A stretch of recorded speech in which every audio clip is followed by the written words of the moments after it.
Before we begin, I would like to acknowledge that the gallery from where I'm speaking from is on Dja Dja Wurrung country, and acknowledge all elders past, present and emerging, and all First Nations people who are watching. My name is Jessica Bridgfoot and I'm the director of Bendigo Art Gallery, and I'm fortunate to be here in conversation today with Doug Hall AM. Doug needs no introduction, but I'm going to give him one. Doug grew up in regional Victoria and studied at the VCA. In 1977, at the tender age of 23, Doug became the director of Warrnambool Art Gallery, then the director of Bendigo Art Gallery from 1980 to 1987. Later, Doug was responsible for the transformation of the Queensland Art Gallery, the initiation of the Asia Pacific Triennial, and the building of GOMA. Since leaving Queensland, he has been twice Commissioner of the Australian Pavilion at the Venice Biennale.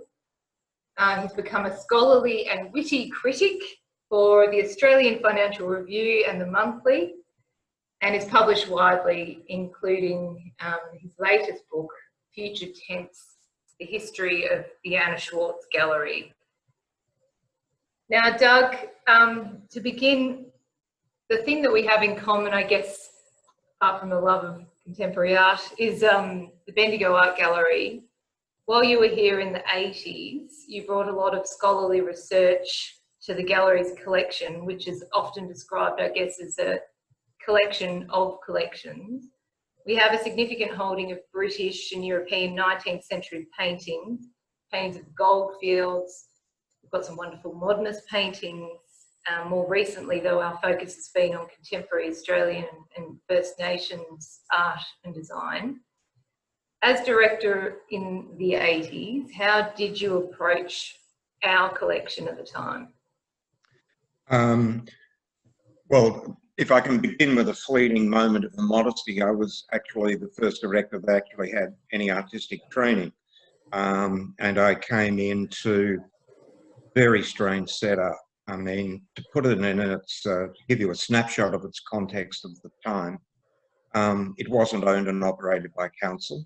It had a separate, board of trustees, but had a particular dislike of council, notwithstanding the fact that with the 5 councils there at the time, they contributed towards the running of the gallery.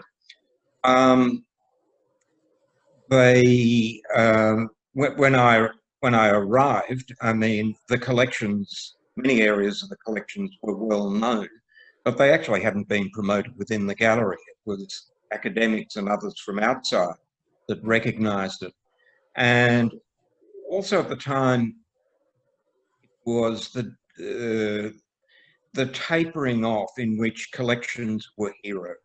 And then we all know the story of art museums the last 30, perhaps 40 years, that intense programming has just consumed the life of galleries. And while the collections are respected, they are no longer the first point of call or the fountainhead in which an institution gives expression to itself. So I arrived there with no staff and was able to appoint some. And, you know, without sounding like too much like the Monty Python Yorkshireman sketch, "You Were Lucky," I arrived and had to argue my case for a photocopier. The minutes were kept on a gestatner. So I was given pretty much carte blanche. The younger members of the board were desperate for change. The older ones were somewhat resistant to it. And to do, I guess the 2 most critical factors in dealing with the collections were bringing Rupert Mars out in 1984, who was a specialist in Victorian painting, and Alain Toussaint, who was the head of 19th century pictures for the Louvre in 1995. And that gave us the opportunity to radically rethink things with opinions and scholarly accounts which were intellectually bulletproof. Wonderful. And just following on from that, I guess, you know, now in the present day, a lot of the work we do curatorially is you know, how do we approach this colonial and Victorian collection with sort of the truth and benefit of hindsight and you know, through the lens of First Nations people and also the lens of feminism. I'd like to hear your thoughts on two iconic Victorian works in our collection that may have been reviewed by Rupert at the time. And I'm just going to bring them up on screen. Both of these works have been in our collection for over 100 years, so I have no doubt that you've seen them. Bear with me.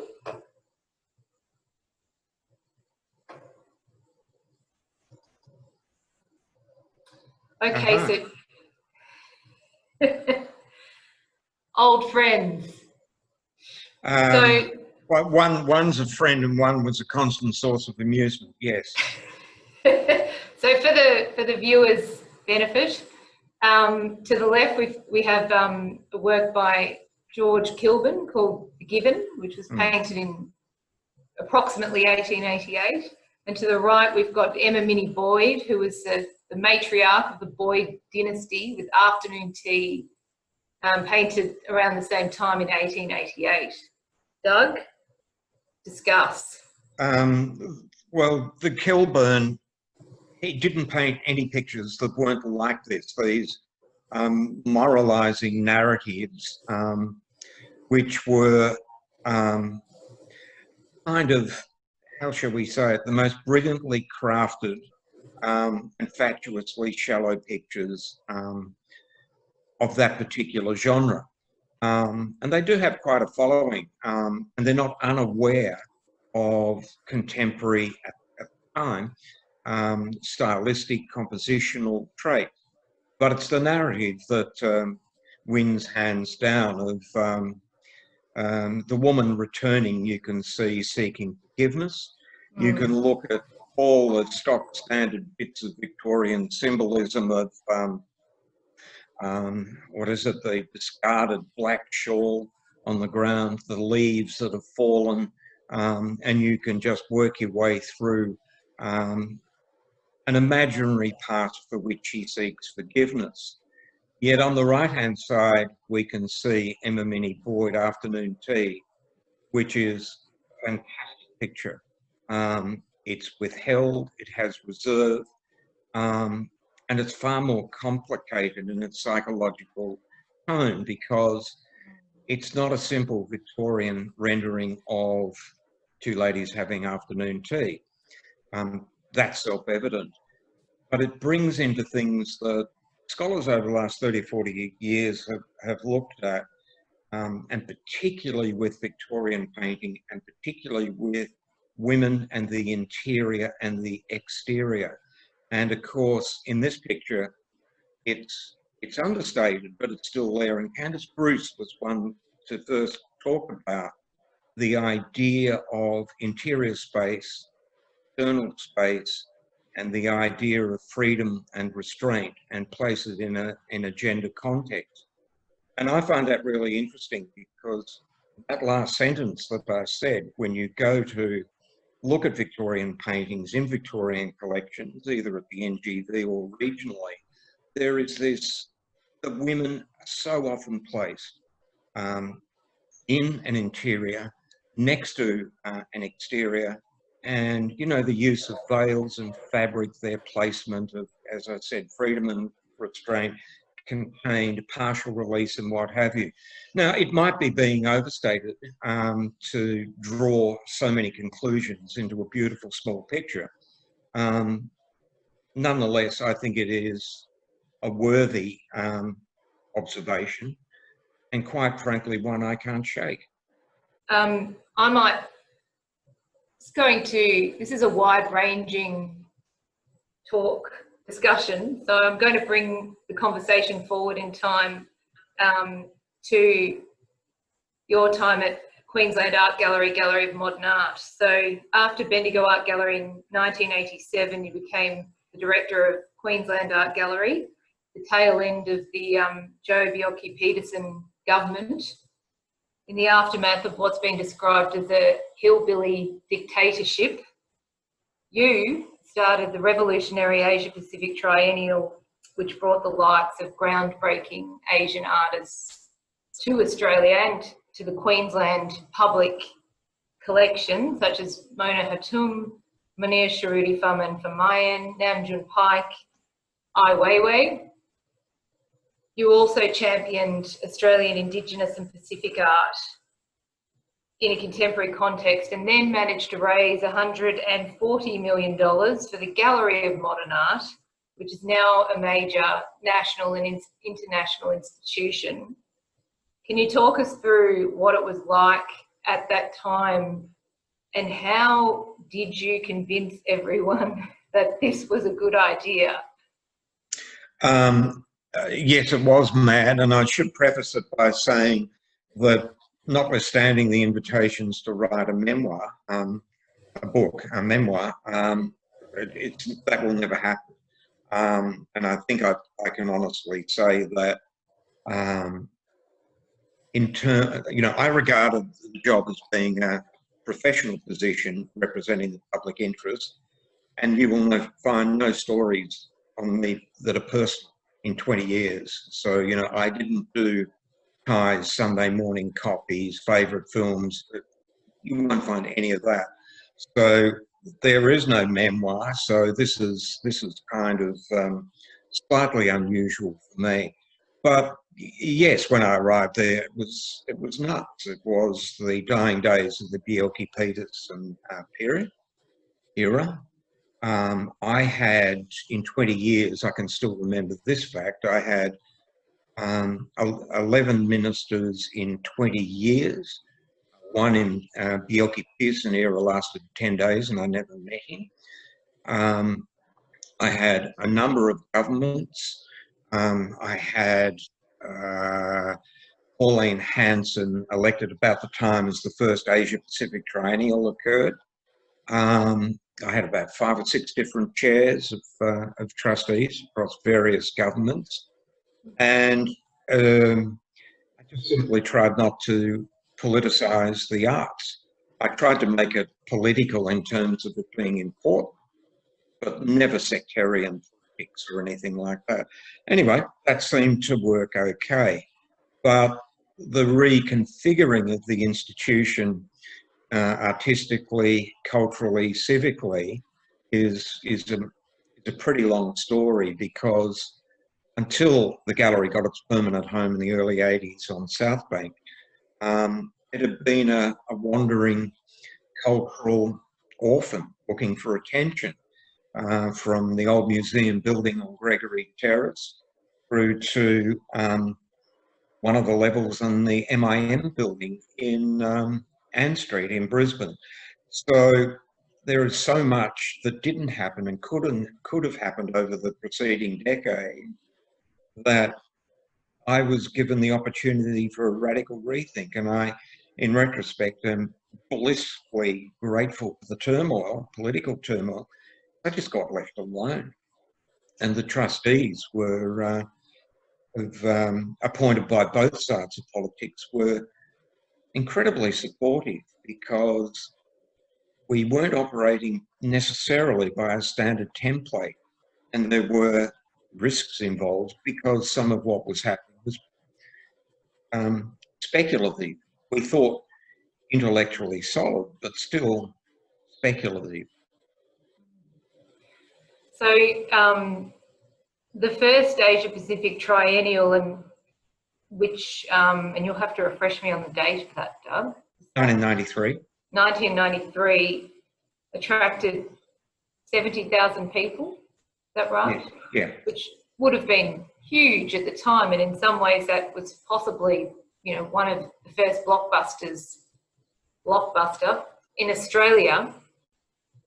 Now the Asia Pacific Triennial pulls in 1 million people every exhibition. I think many of the staff at Quag Goma spend their whole time just working towards the next one. It's become, bigger than sort of Ben-Hur, so to speak. What was the first one like? There are a number of observations to make around 70,000 people back in the early 90s versus blockbusters now, which is every board of trustees, every minister, every government, every sponsor, every minister, you name it. The one thing they want is numbers and attendances. It's the thing that tends to introduce every account of art history through a blockbuster now, is the numbers. And of course, most of the numbers are complete duds unless it's a paying exhibition. The idea of having an idea and beginning from a low base and developing it to reach whatever astonishing point you hope to reach doesn't seem to happen nowadays.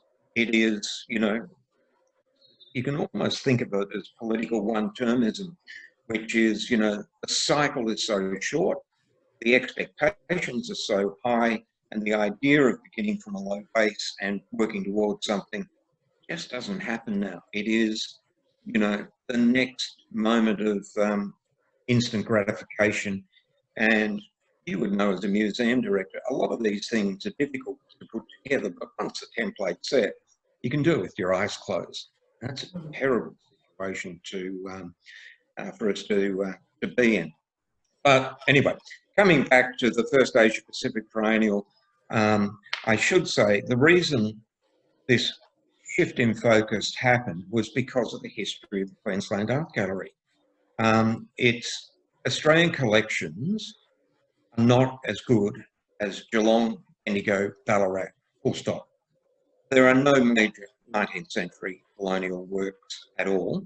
There are some, but nothing, nothing major. So the idea of playing catch up with lesser works to look like a pale version of what others achieved from their illustrious pasts was irresponsible. Now, we could accommodate through that public cultural awareness through gift, through doing exhibitions and what have you. But to go out and buy a Wonga art at that stage for more than $1 million, or a couple of Bouvelots, or a Chevalier, or a Pigonet, you can go through the list. There were no great heroic Heidelberg School works available. Just don't do it. So the idea was to become a museum of the 20th century and beyond. And within that international context, this regional idea began to form in my mind's eye, and not being particularly risk adverse, we decided to do it. There was no cultural infrastructure in Asia that we could connect to in places other than, say, Korea and Japan, and a small amount of very tightly controlled state-sanctioned enterprises in Beijing and Shanghai. We just had to wing it, and we did, and we announced that we would do 3, and if it failed, we would close it.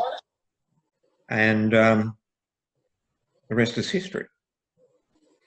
Well, I think, it's really changed the face of, or the landscape of art in Australia, and it's definitely put us, into a global context via Asia, and it was certainly revolutionary, in that sense. And Queensland Art Gallery, Gallery of Modern Art, have now, the best collection of Asian art in the country, and, possibly the collection is of major international significance, I'm sure. I just wanted to talk a little bit about, as this is a writers' festival, this book, this tome here that you've written on Anna Schwartz Gallery. Now, Anna has been known, as a tastemaker. She's championed, you could say, conceptual art in Australia. One could say she's kind of created a canon in her own right. What, artists like Mike Parr, Rose Nolan, Gordon Bennett, Tracy Moffat. The book is, it's a fascinating read, but there's not much of Anna in it, let's say. What were some of the interesting discoveries you made along the way writing this book, and also how long did it take you, Doug? When Maury first asked me whether I'd be interested in doing the book, that's Maury Schwartz Publishing, I said no, simply because we were friends, and it wasn't a good idea to write a commissioned book for friends when I like to keep my critical edge and independence. And so I agreed to say yes when I could write most of the book through the lens of the artist, so that I have tens and tens of hours of artist interviews through the lens of the artists. And that in terms of the biography of the gallery and the shape of Melbourne and cultural politics, real politics, community politics over 3 or 4 decades, once I realised what I had the chance to write about, I mean, I'd been away from Melbourne for 3 decades. It gave me a wonderful opportunity to reconnect and to rethink things that were important to me. I mean, when I was at the VCA, the shared student house I was in was on Brunswick Street, just up the road from where I am in Collingwood. And a lot of the artists, writers, filmmakers, and others were in this neighbourhood. So there's a pretty substantial historical preamble, which I want to write about. I think it's pretty fresh. When there are many observations to be made, they are not in my voice, they're in the voice of the artists. And in the case of the gallery, it's tracked in a pretty standard format, you would say. But the exceptionalism of Anna's belligerence, and I say that with as a mark of respect, at a time when what interested her and how her taste was shaped was through the voices of artists and the presence of artists. And that's why the artists always come through strongly in the book. Anna's conduct is kind of self-evident. What the gallery has done and continues to do, ditto, self-evident. So rather than, write a dull Wikipedia entry, I decided to give it some personality through the voices of others. I learned a lot. Reconnecting. I sometimes think that, is there a smaller place to be on planet Earth than within certain sections of the cultural micro culture of particular Melbourne cliques? Probably not. That's not to say it's uninteresting. Certainly rewarding, and it's particularly pleasing when you see it get recognition beyond its own, self-reaffirming importance, when it moves interstate and then regionally it moves overseas. That happens a lot. And I think it's a pretty good account in the book, including some very fresh things about the artists that all, exhibited and worked in, Croatia, Slovenia, Serbia, and what have you. It's so interesting, all those little sidetracks, rather than just hurtling off down the freeway. Absolutely, and Anna Schwartz herself, is quite a divisive character in the Australian art world, but she's certainly been an absolute positive force. And as you mentioned before, that sort of belligerence has really, I think, benefited the broader Australian arts community. Without people like Anna championing, artists like Mike Parr, like recently Angelica Masiti, there's no way that those artists can be sustained by the public system alone. So to have a commercial dealer that's so fearless to be able to back those artists like that and, really I guess, put a financial and sort of life investment into their careers is pretty remarkable. And particularly when you take into account that a lot of what she has done, anyone with a skerrick of commercial common sense wouldn't do it, and that's where the belligerence comes in. But as one of the things I found out, this is not an indulgence and hobby. The institution, it's a commercial gallery, and it has to make money, and it does, and it's hard, and it's getting harder. But you know, she runs a fearless commercial enterprise with very often very uncommercial art, and has made it work, and particularly getting things into public collections where you know, there's a certain sense of public responsibility that goes with it as well. And it's not just aesthetic belligerence. The support she is given for so many projects in which there is no immediate financial return is pretty striking. Absolutely. And everybody has a story about Anna Schwartz Gallery. I think if you have some about Doug Hall, that's why I'm not doing the memoir.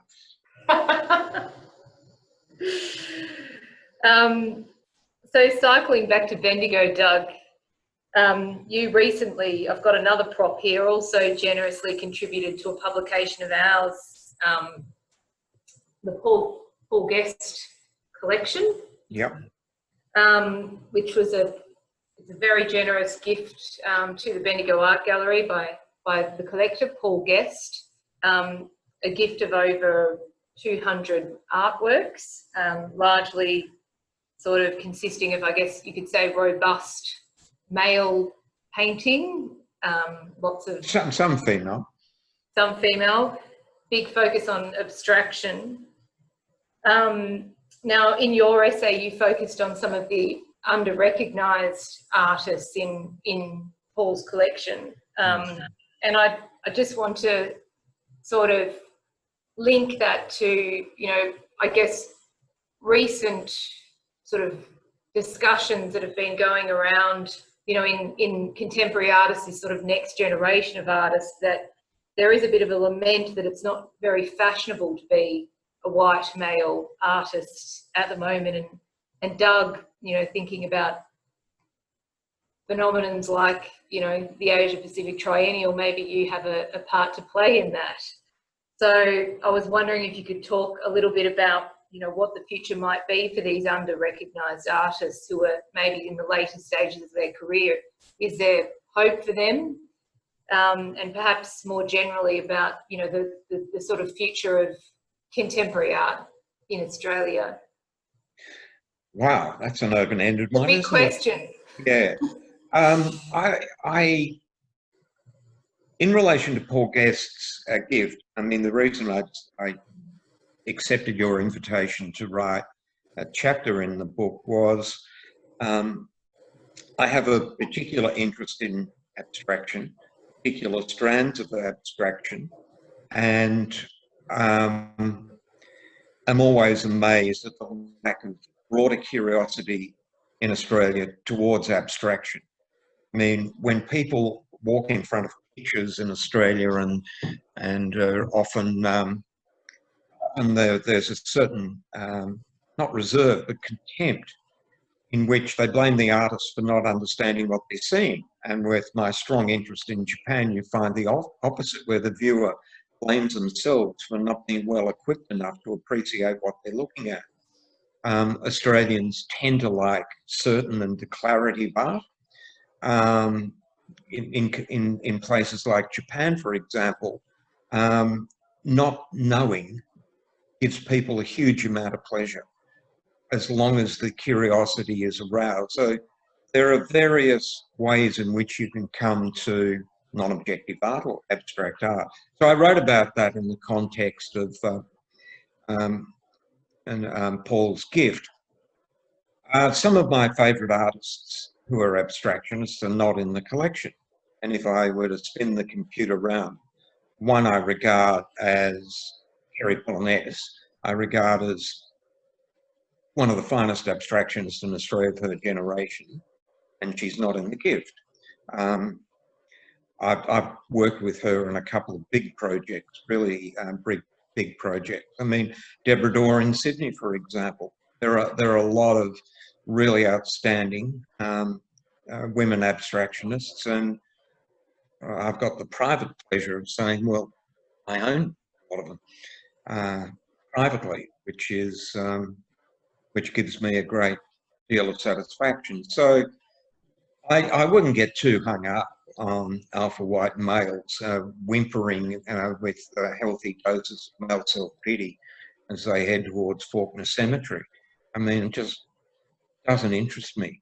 And sometimes there needs to be some serious self-reflection, which is, yes, there are certain things that have been ignored, and it's exhilarating to find things which you know to be important and have been ignored. And you've got one of my favourite pictures in Bendigo Art Gallery, which is Hector Gilliland's mid-50s painting in the racks, which I regard as one of the great pictures. I saw it when I was there last, which I saw, and it's abstract, it's chalky, it's geometric, it's based on buildings, it's hugely intelligent, it's international, and, you know, why the work of Hector Gilliland, for example, isn't acknowledged. Well, it has been. I mean, you know, there's a book that's come out and you can't get it anymore, and there's been a small exhibition done. But it's a bit like Yvonne Audette. I mean, we know the show that happened at the NGV. Well, it was Queensland that did the first show, and I bought, you know, a lot of major works from it with Yvonne Audette, because I regard her work of the 50s as absolutely groundbreaking. I bought it. And I won't go into boring history about, you know, John Passmore's late 50s works like Jumping Horse Mackerel and what have you. He was influenced by her, not the other way around, and you will not get scholars in New South Wales to come to that absolute impenetrable truth. So rewriting art history and putting women in it and not getting too worried about alpha white males getting old doesn't cause me too much trauma. I've had the opportunity now to do a couple of things. One is feel liberated from the responsibility of being director of a public gallery, where one of the most stressful things was acquiring art I didn't like. And I was happy to accept that there's a body of critical opinion that is different from mine, and you represent the public interest. And whether it's part of a chronicle or whether it's a judgment about something that's important, yeah, okay, we buy it. If it doesn't interest me now, I just don't care. And that's good. I've got a different life. So instead of returning to the decade in which I was born, which I'm told a lot of people do, and admire the art of that decade, most of the highlights, and this will be the subject of more writing, which I've been commissioned to do, I've had a chance to think deeply about a lot of things, and my contempt for Albert Tucker just gets greater and greater.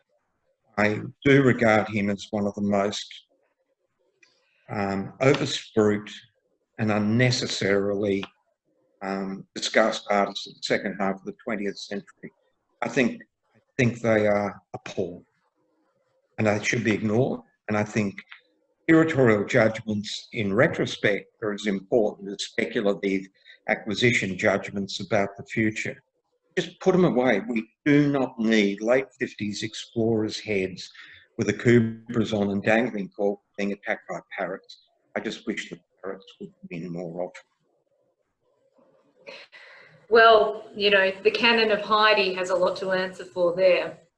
I love Heidi. It's just that they got lumbered with the estate. Absolutely. I think maybe a title for your memoir could be The Liberation of Doug Hall. Well, it's not going to happen, but a lot of people said, you retired at 52. No, I quit. I resigned. I resigned 20 years to the day after I walked in, and then I kind of outed myself, liberated myself, and someone I got to know very well called Gough Whitlam came up and gave my farewell address. Unfortunately, he began by talking about the dreadful nights, K-N-I-G-H-T-S, at Brisbane, but there were half a dozen of them there in black ties. And he obviously thought they'd all gone, but they hadn't. Well, that explains a few things. Doug, it's been a rollicking, wonderful ride. Thank you for sharing your incredible knowledge, insights, your humour and your experience with us today. I wish you all the best with the memoir that won't be written. And I will no doubt call on you to unpack some further gems in the Bendigo Art Gallery collection. Thank you very much. Thank you. Pleasure.